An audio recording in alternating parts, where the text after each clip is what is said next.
Oke, bismillahirrahmanirrahim. Assalamualaikum warahmatullahi wabarakatuh. Baiklah, kita melanjutkan materi terkait dengan analisis instrumen. Untuk kesempatan ini kita akan membahas tentang NMR spektroskopi atau nuclear magnetic resonance. Ya, saya lanjutkan dulu materi terkait dengan NMR dan kemudian kita masuk ke sesi menjawab pertanyaan dari komentar teman-teman. Ya, saya langsung saja share screen. Ya, part 2, nuclear magnetic resonance.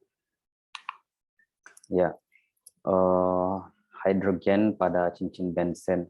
Jadi kehadiran cincin benzen itu menyebabkan proton yang terikat pada cincin muncul pada geseran kimia 7-8 ppm, di mana dia berada pada wilayah downfield karena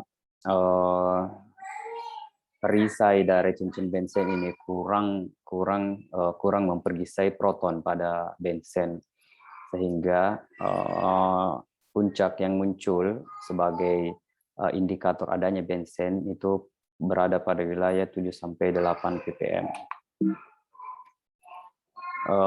Cincin benzen monosubstitusi yang pertama di sini adalah substituen alkil.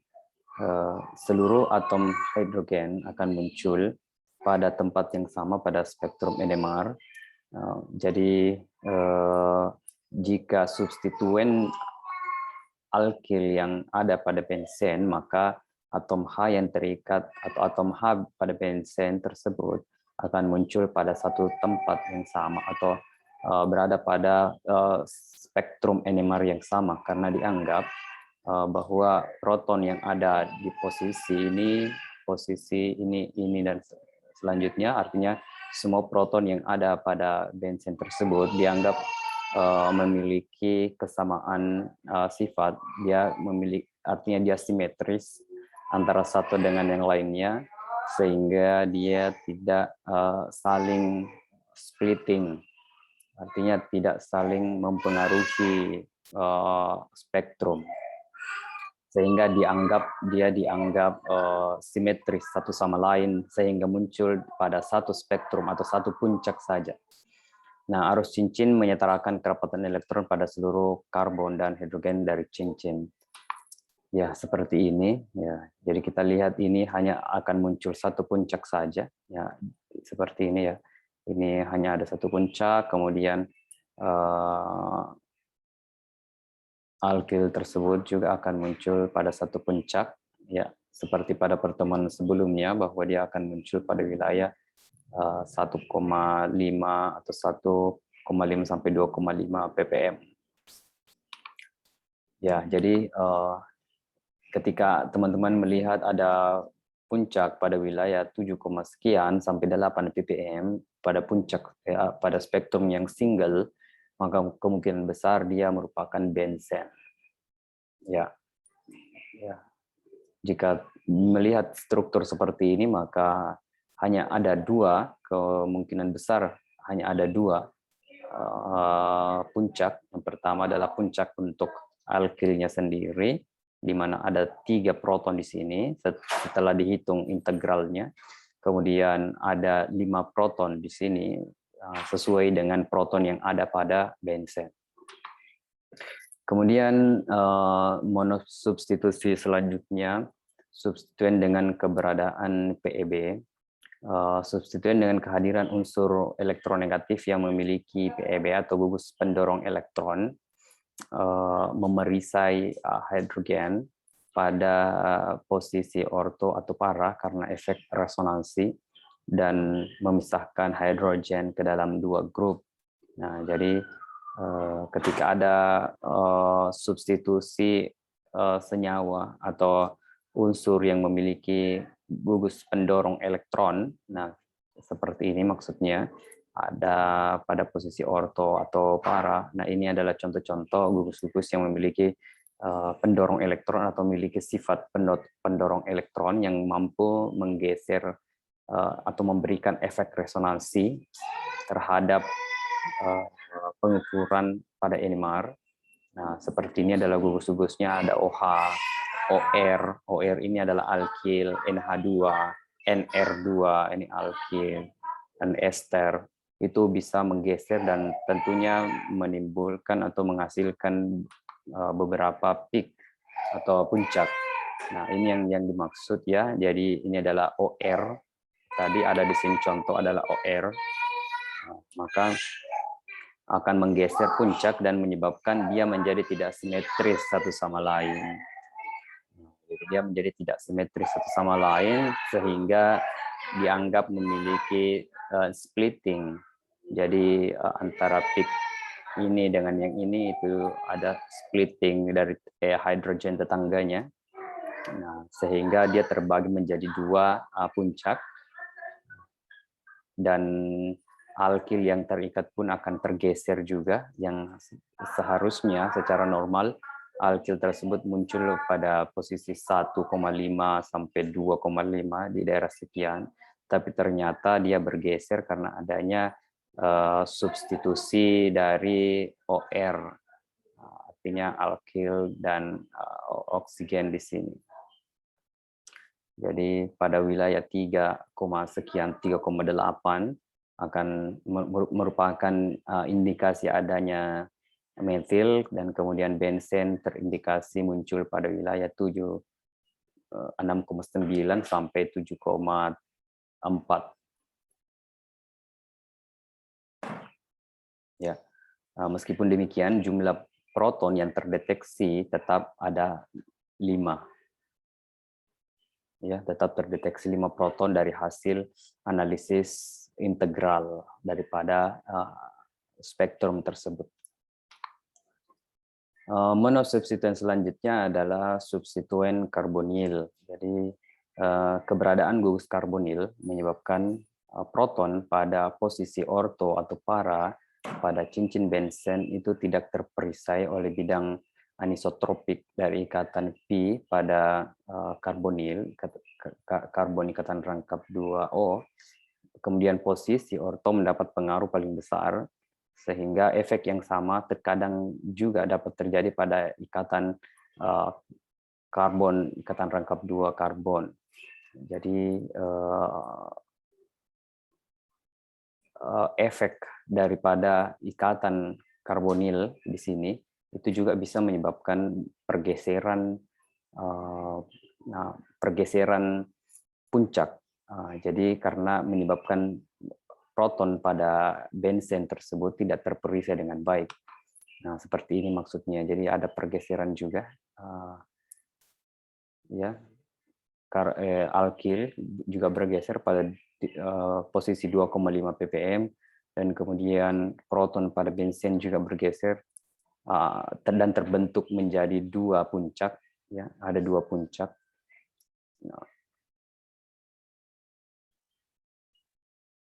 Namun jumlah proton yang terdeteksi dari hasil analisis tetap ada jumlahnya 5, sehingga mengindikasikan bahwa ada 5 proton pada cincin benzen, ada 5 proton pada struktur yang dianalisis.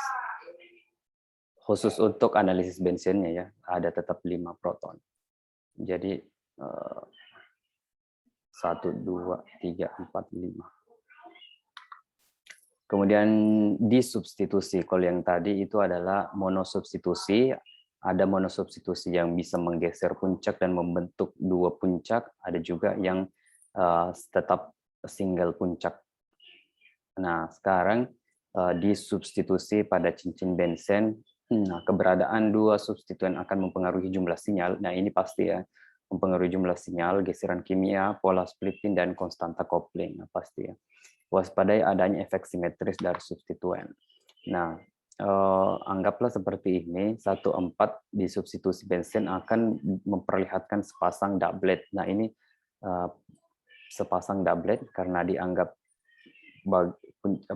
proton di wilayah ini, dan ini dianggap sebagai simetris, kemudian proton pada titik ini dan di sini dianggap juga simetris, sehingga akan menghasilkan sepasang doublet.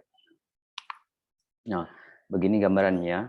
karena ini masing-masing mampu melakukan splitting, karena yang tadi ya OR juga mampu menggeser sehingga etil pada benzen tersebut juga bergeser pada titik 3,7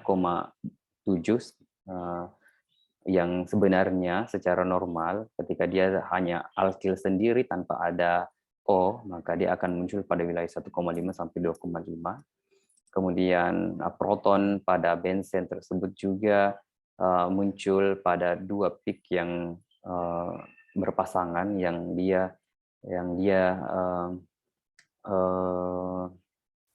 identik satu sama lain ya. Jadi ini peaknya identik dengan ini ya, berarti memang dia merupakan dua hal yang sama. Nah, proton pada wilayah ini, posisi ini sama dengan yang di sini, dia dianggap sebagai satu kesatuan peak, doublet. Kemudian proton pada wilayah ini dan di sini merupakan satu kesatuan peak yang juga disebut sebagai doublet.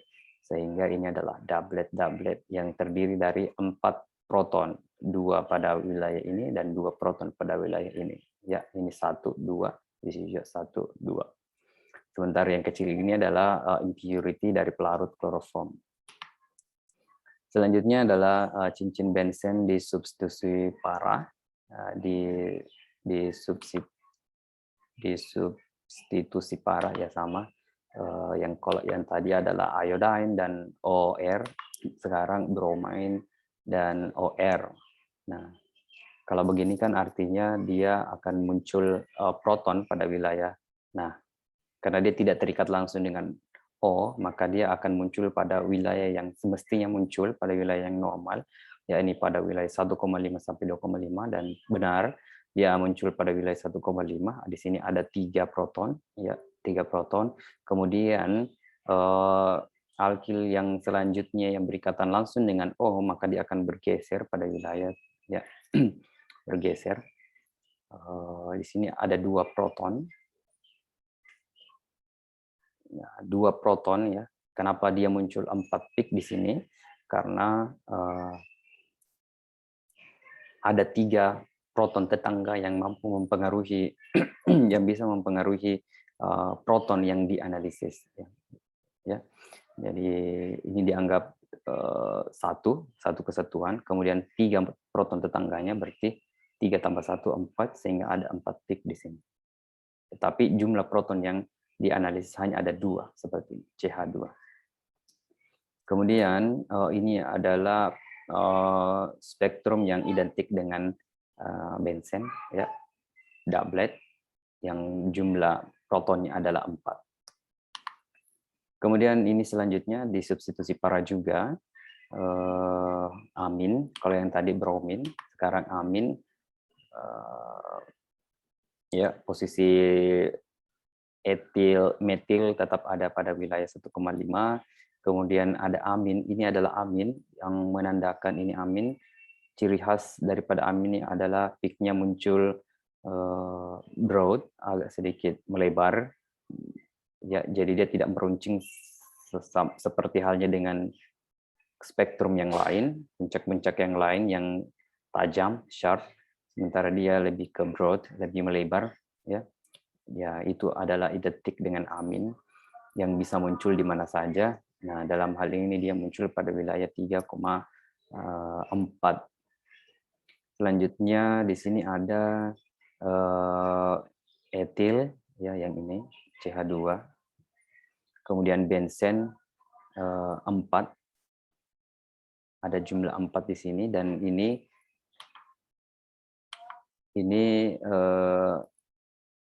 tidak kelihatan jelas doubletnya, tetapi pada dasarnya peak yang muncul di sini adalah doublet.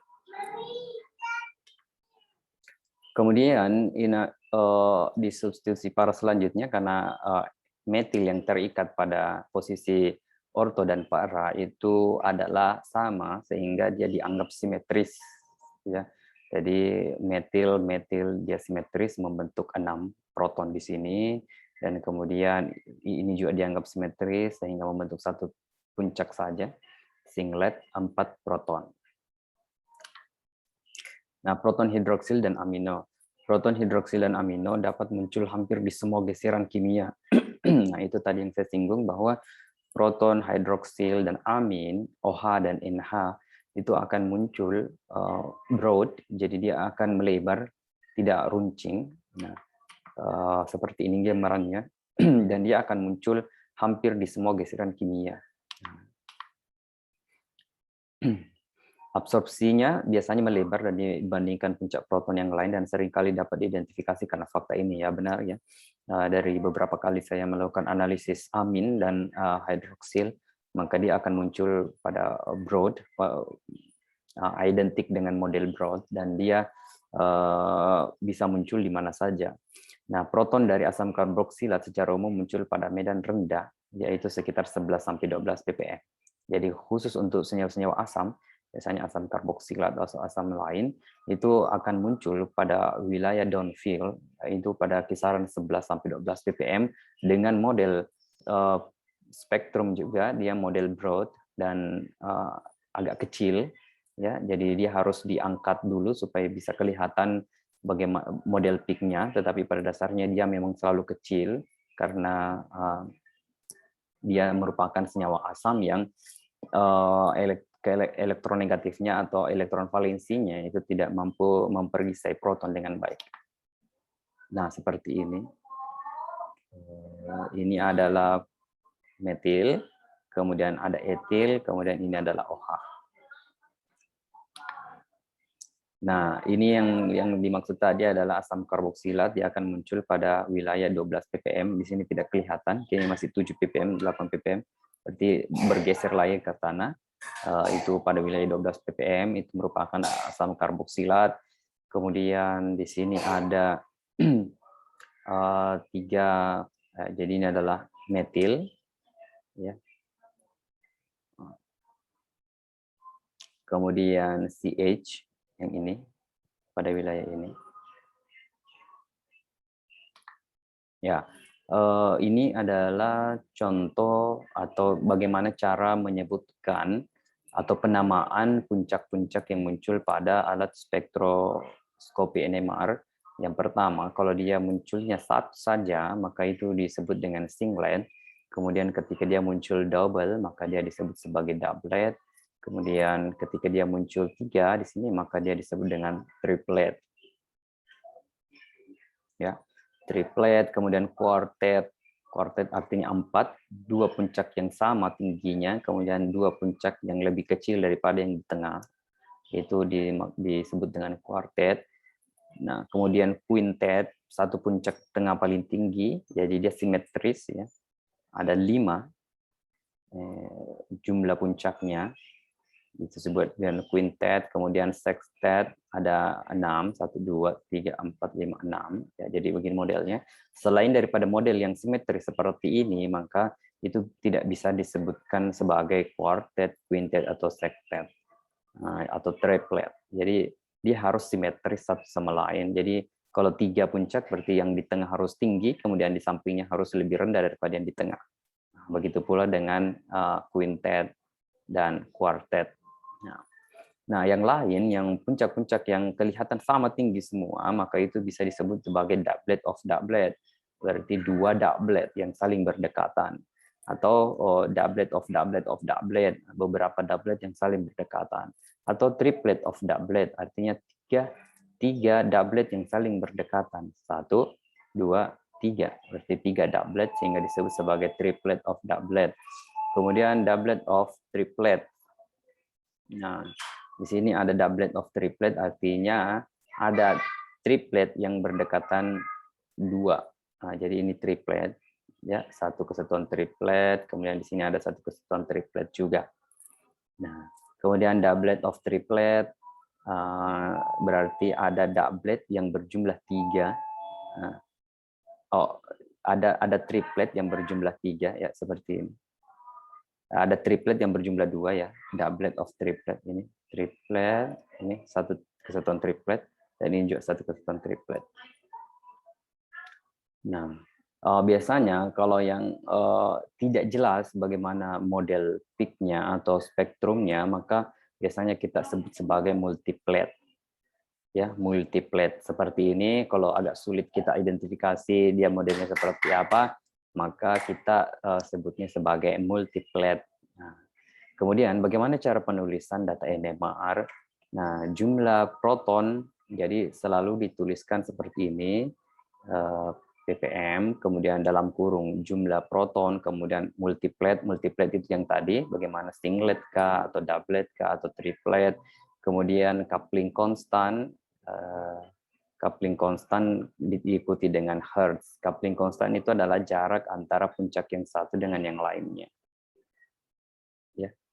Kemudian dia dalam satuan hertz, artinya dikalikan dengan frekuensi alat NMR yang digunakan. Nah, bagaimana cara? Nah, oke. Jadi cara menuliskannya adalah jumlah proton terlebih dahulu. Nah, nanti saya kasih contoh saja ya. Kita masuk dulu ke bagaimana preparasi sampelnya.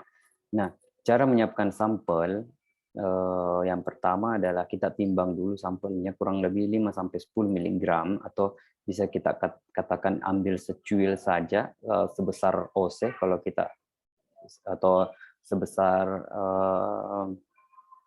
ya pokoknya tidak terlalu besar, yang biasanya bisa kita ambil seminimal mungkin. Ya, kalau dihitung-hitung antara 5-10 mg. Kemudian kita larutkan dalam pelarut khusus untuk analisis NMR. Pelarut khusus tersebut biasanya adalah kloroforum D, metanol D, DMSO-D, atau pelarut-pelarut organik lainnya yang sudah dimodifikasi sehingga tidak mengandung unsur proton lagi. Oleh karena itu digantikan dengan huruf D. Karena kloroforum itu kan tersusun atas proton juga. Khawatirnya ketika dilarutkan pada pelarut yang mengandung proton, maka proton dari pelarut tersebut akan terdeteksi di alat NMR, sehingga pelarut yang digunakan itu sudah dimodifikasi sehingga dia tidak tersusun lagi oleh proton. Kemudian sampel dilarutkan pada pelarut yang sesuai sehingga sampel benar-benar terlarut sempurna dan stabil. Artinya ketika kita coba larutkan sampel pada kloroform, ternyata dia tidak terlarut sempurna, dan ketika didiamkan maka dia akan mengendap, berarti kita coba menggunakan pelarut yang lain, misalnya menggunakan DMSO yang lebih polar. Kesimpulannya adalah pelarut yang digunakan itu benar-benar mampu melarutkan sampel secara sempurna, dan ketika didiamkan beberapa saat, maka tidak akan terbentuk endapan. Jadi dia harus clear, sama dengan preparasi sampel dengan menggunakan spektrofotometri UV vis. Selanjutnya adalah larutan sampel dimasukkan ke dalam wadah atau kompartemen khusus. Jadi analisis NMR itu menggunakan kompartemen khusus. Jadi sampel tersebut jadi kita menggunakan wadah sampel khusus untuk menganalisis sampel pada alat NMR. Kemudian sampel dimasukkan ke dalam alat NMR, kemudian di running. Jadi alat tersebut di running ya sampai selesai, biasanya antara 8 menit, dan kita bisa lakukan running 2 kali lipat untuk memperbaiki peak pada atau peak yang dihasilkan. Ketika peaknya kurang bagus, maka bisa ditingkatkan lama atau durasi runningnya. Kemudian data NMR yang diperoleh kemudian dibaca pada program pembacaan data NMR, misalnya Geol atau ELIS. Nah, jadi data tersebut kemudian dibaca pada software dan kita analisis peak yang muncul, dilakukan peak picking, kemudian dilakukan integrasi, kemudian kita karakterisasi, dan kemudian kita tentukan proton apa yang muncul pada peak apa atau pada spektrum apa. Ya, sekian untuk penjelasan terkait dengan lanjutan daripada materi NMR spektroskopi. Namun ada beberapa pertanyaan yang muncul pada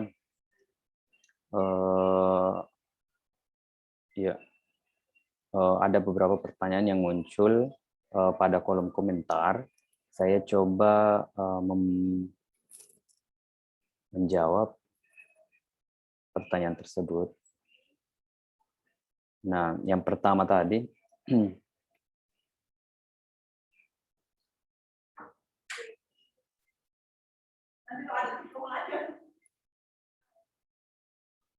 Iya, saya coba menjawab yang pertama, ya, saya jawab satu-satu saja.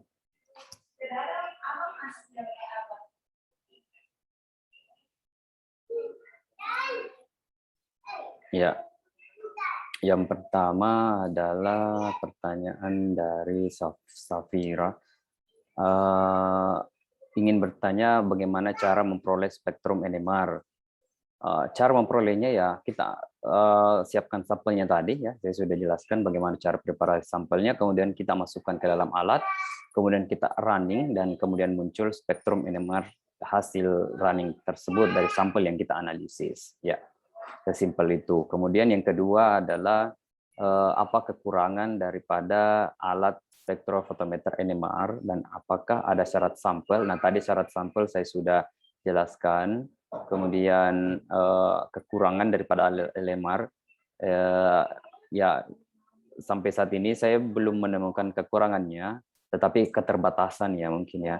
Keterbatasannya ada NMR itu yang pertama karena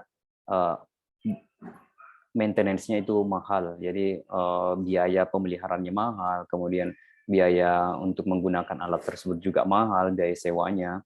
Kemudian alat tersebut masih relatif lebih besar dibandingkan alat-alat instrumen lainnya, sehingga dia membutuhkan ruangan khusus, kemudian daya listrik yang dibutuhkan juga lumayan besar dibandingkan alat-alat lainnya. Nah, kemudian selanjutnya adalah apakah alasan mengapa NMR tidak perlu dilakukan pengujian standar?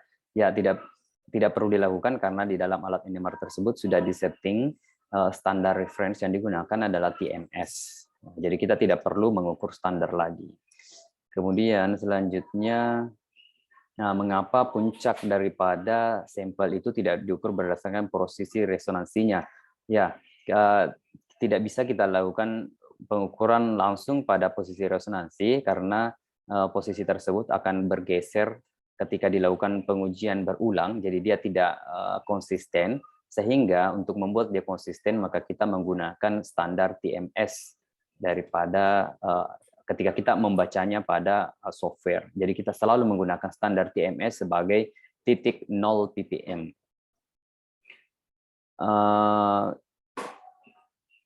Nah, jadi untuk pertanyaan selanjutnya, jika tidak ada perlindungan elektron valensi, hal apa yang akan terjadi? Jadi sebenarnya elektron valensi itu selalu ada pada senyawa yang diukur pada alat NMR, dan elektron valensi itu hanyalah bersifat apakah bisa men-shield atau bisa memproteksi proton secara kuat atau dia terproteksi atau dia memproteksi lemah. Nah, ketika dia memproteksi lemah, maka peak yang muncul itu berada pada wilayah downfield.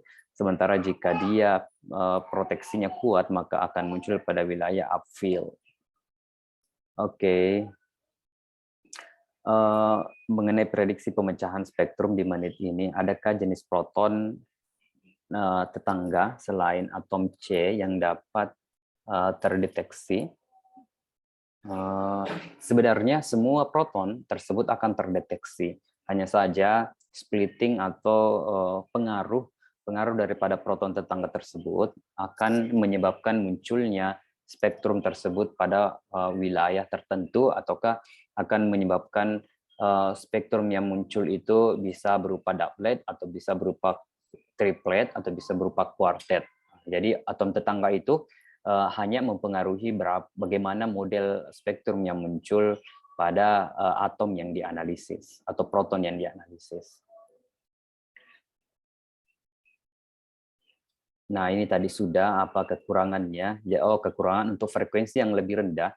Jadi alat-alat yang frekuensi yang lebih rendah, misalnya 100 MHz atau 200 MHz itu kemampuan untuk membentuk atau mendeteksi proton ataupun karbon itu lebih rendah ya dibandingkan yang frekuensinya lebih tinggi, misalnya 400 MHz atau 600 MHz. Dan kejelasan peak yang muncul itu lebih detail ketika kita menggunakan NMR spektroskopi dengan frekuensi yang tinggi. Nah, ini perhitungan secara manual. Nah, ini perlu dipraktekkan. Nanti saya coba ambil kembali video gambarnya. Kemudian ada beberapa pertanyaan yang saya sudah jawab ya.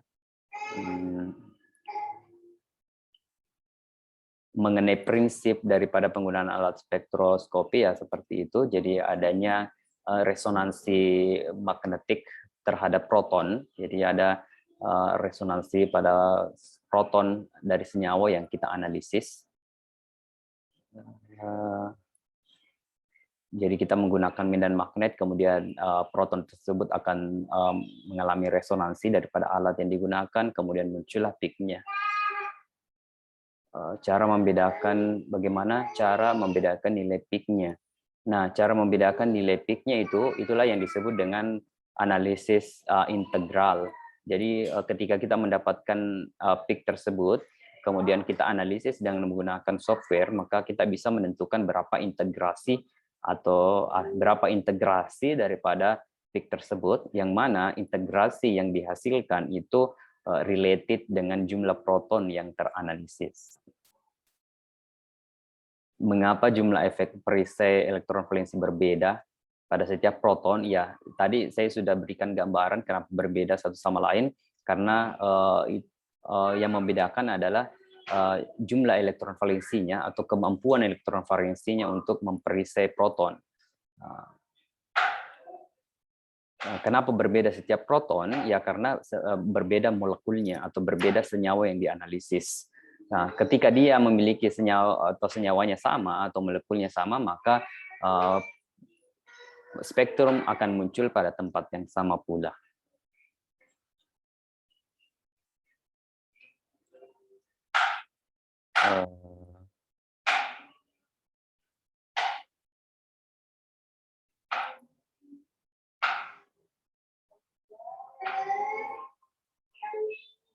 Nah, ini pertanyaan selanjutnya bahwa prinsip N+1 ya. Jadi N-nya itu adalah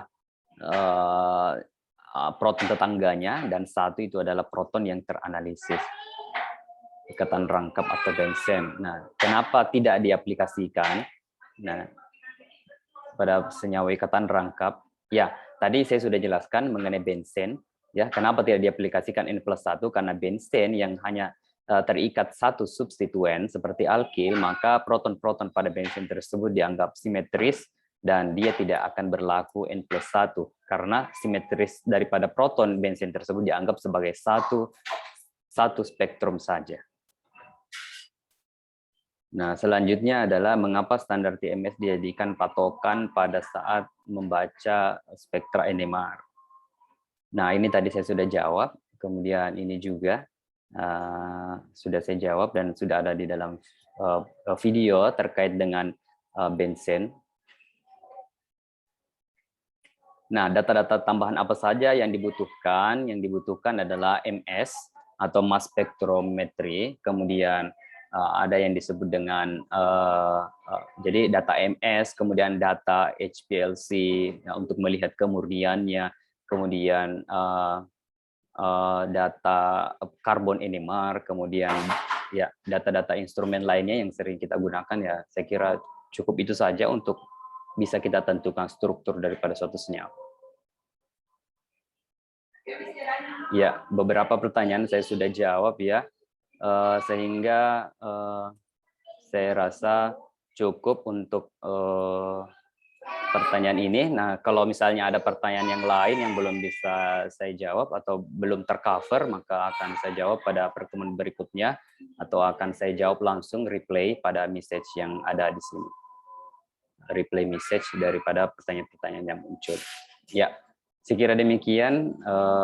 Sekian dan terima kasih. Lebih dan kurangnya mohon dimaafkan.